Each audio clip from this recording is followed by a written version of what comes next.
Let's bring in the Shadow Home Affairs Minister, Karen Andrews, for a look at some of the stories about at the moment. Karen, good to see you. So just let's start there before we get to Jacinda Ardern. Can a relationship be stabilised between Australia and China, given all the coercion, given everything that's happened? Look, it would clearly be in Australia's best interests for the relationships between Australia and China to stabilise. From a trade perspective, it's clearly very important to us to make sure that we do have a strong relationship with China. Now, is there going to be a reset? Who really knows at this point in time? It was good to hear that the Foreign Minister is clearly saying that she is open to that. When we were in government, the Coalition made it very clear that we were looking for diplomatic resolutions to the situation with China. So time will tell, but we have had Richard Marles as the Defence Minister, the Deputy Prime Minister, meet with his counterpart. Who knows what's going to happen with our Foreign Minister, but hopefully there will be a reset of the relationship and our trade will be as strong as it traditionally has been with China. On to Jacinda Ardern. She's in town. No doubt Section 501 of the Migration Act will come up. Anthony Albanese has said that it would be maintained but possibly tweaked. Your thoughts on that?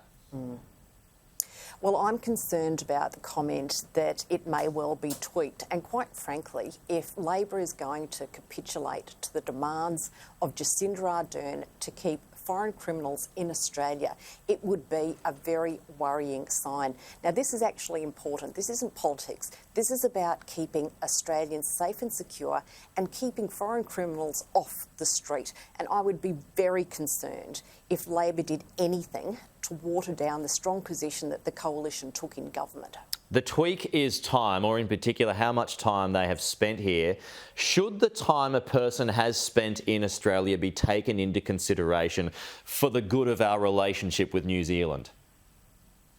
No, a foreign criminal is a foreign criminal, and it doesn't matter how long they have spent here. If they are a citizen of another nation and they have committed a crime in Australia, I firmly believe that they should be deported. The number one priority of the Australian government has to be keeping Australians safe and secure. And anything that makes this a welcome place for criminals should just not be on their agenda. Do you concede it has had a corrosive effect on our relationship with New Zealand, this policy? Well, our priority when we were in government was always to make sure that we were governing in the best interests of Australia. And yes, a strong relationship with our nearest neighbours, including New Zealand, is important. But the policies that the Coalition put in place were clearly set up and designed to make sure that Australians were safe and secure. And that has to be the overriding policy priority of Labor. Your state of Queensland is in some diplomatic strife this morning. The state budget had called for an increase in taxes on mining companies.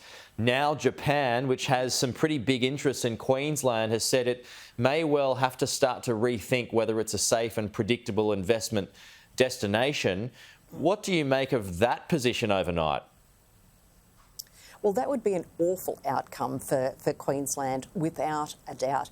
And the fact that the Japanese ambassador was prepared to make such strong statements indicates the depth of their feeling.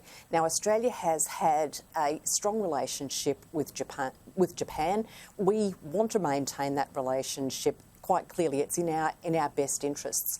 So the fact that there was what seems to be some fairly unilateral action taken by the Queensland government to try and protect, preserve and improve its budget bottom line is really quite worrying in the terms of the relationship that Australia has had with Japan and the relationship that we need to continue to have with Japan. So I think it's very, very concerning.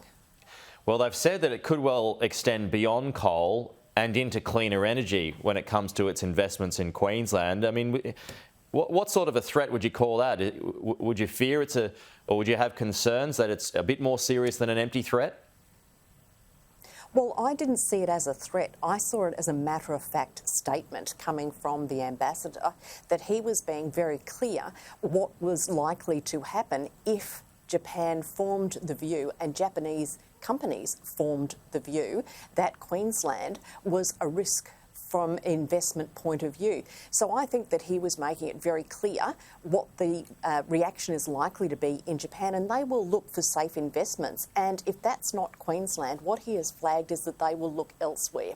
So that is very concerning for Queensland. So I am worried about it. Okay, Karen Andrews, we'll leave it there today. Thank you. We'll talk to you again soon.